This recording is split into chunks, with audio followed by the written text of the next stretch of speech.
प्यारे बच्चों, क्लास 6 की साइंस की क्लास में आप सभी का एक बार फिर से स्वागत है। बच्चों, आज हम एक नया चैप्टर स्टार्ट करने जा रहे हैं। इकाई 9 भोजन एवं स्वास्थ्य। तो इस चैप्टर में बच्चों हम पढ़ेंगे कि हमें भोजन की आवश्यकता क्यों है, भोजन के कौन कौन से स्रोत हैं, पोषण एवं पोषक जो तत्व हैं उनके बारे में भी जानेंगे। जल एवं रेशेदार यानी फाइबर युक्त जो है वो भोजन, उसका क्या महत्व है, हमें क्यों करना चाहिए, और संतुलित आहार किसे कहते हैं, संतुलित आहार क्या है। साथ ही बच्चों हम ये भी जानेंगे कि कुपोषण, अतिपोषण एवं अभावजन्य कौन कौन सी बीमारियां होती हैं जो कि संतुलित आहार ना लेने के कारण उत्पन्न होती हैं। तो बच्चों, विद्यालय में जो है लंच का टाइम चल रहा था और एक जो बच्चा था गोविंद अपने 2 फ्रेंड्स के साथ में था और वो खाना खा रहा था। रवि और सुंदर जो उसके 2 फ्रेंड्स थे और सब ने रोटी सब्जी खाई। तो रवि जो है अपने दूसरे फ्रेंड गोविंद से पूछता है कि हमें रोज़ रोज़ भूख क्यों लग जाती है, भोजन शरीर में जाता कहाँ है आखिर, एक बार हम खाना खा लें बस, इसके बाद फिर वो हमारा शरीर चलता रहे, हमें बार बार रोज़ रोज़ भोजन करने की क्या आवश्यकता है, आखिर हम भोजन क्यों करते हैं।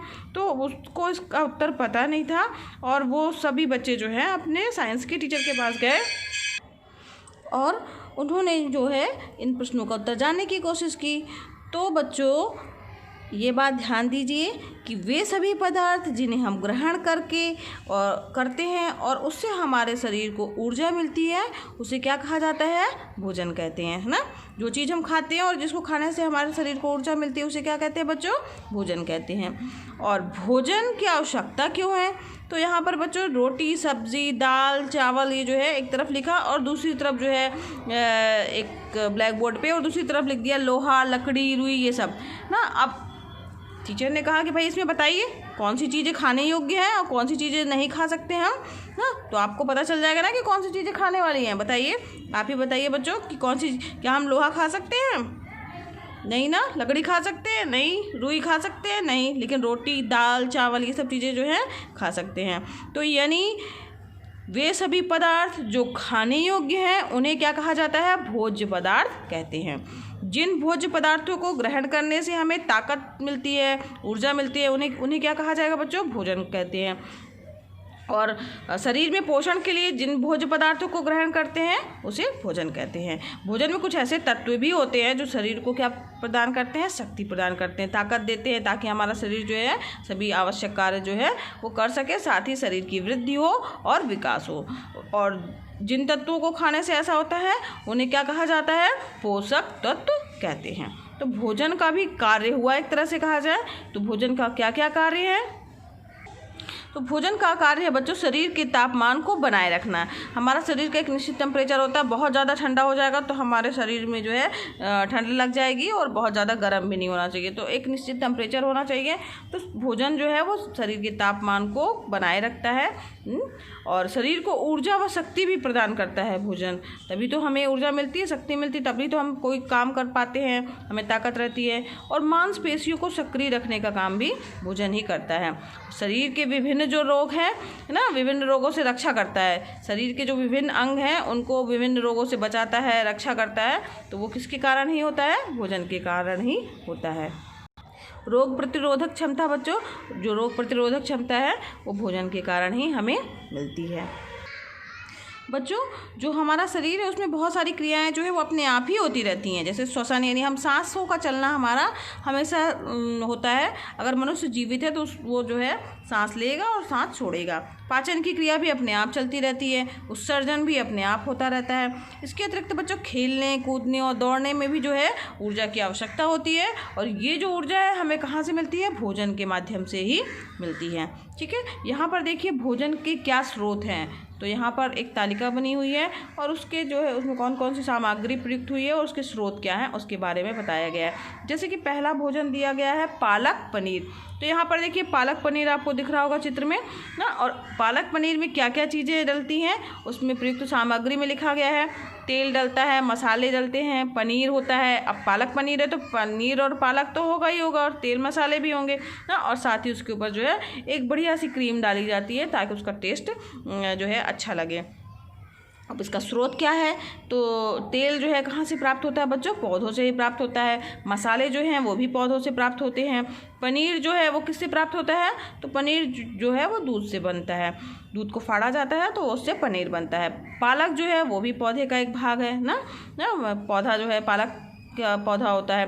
क्रीम जो है वो जंतु से मिलता है एक तरह से कहा जाए, क्योंकि वो दूध से मिलकर के बनी होती है। तो इसी तरीके से बच्चों आपके जो ये तालिका 9.1 है इसमें और चीज़ें भी दी हुई हैं, जैसे कि रोटी, केक और खीर। तो ये किन किन चीज़ों से मिलकर के बनी हुई है ये आपको लिखना है। लिख लेंगे ना आप बच्चों, रोटी किससे मिलकर के बनी होती है ना, तो रोटी जो है उसमें आटा डलता है, तो आटे से बनती है। कुछ लोग नमक भी डालते हैं, तो नमक वगैरह नहीं लिखना है, तो मसाले भी लिख सकते हैं चाहे तो लेकिन रोटी जो है, अगर हम जो प्लेन रोटी खाते हैं तो वो केवल आटे से बनती है, गेहूं के आटे से। तो गेहूं कहाँ से प्राप्त होता है, पौधे का अंश है।